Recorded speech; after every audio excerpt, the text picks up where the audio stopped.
Class start ہو رہی ہے جی، وہ ہے کتاب کا نام جمال القرآن۔ اس سے پہلے کی کلاس 2 کلاسیں جو تھی اس کے اندر ہم نے جمال القرآن تجوید القرآن کا معنی پڑھا تھا، اور دوسری جو چیز پڑھی تھی وہ مصنف کے حالات تھے، ٹھیک ہے، اور پھر اس کے بعد تجوید کی تعریف، اور پھر لحن کسے کہتے ہیں، لحن کی پھر آگے 2 قسمیں پڑھی۔ تو تجوید کیسے کہتے ہیں جی؟ ہر حرف کو اس کے مخرج سے صفات کے ساتھ ادا کرنا، ہر حرف کو اس کے مخرج سے صفات کے ساتھ ادا کرنا۔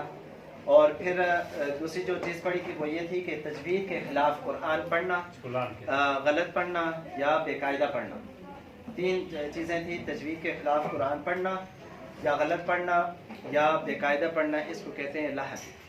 پھر لحن کی 2 قسمیں پڑھی تھیں، لحن جلی اور لحن خفی۔ لحن جلی کہتے ہیں واضح غلطی کو، اور لحن خفی کہتے ہیں پوشیدہ چھپی ہوئی غلطی کو۔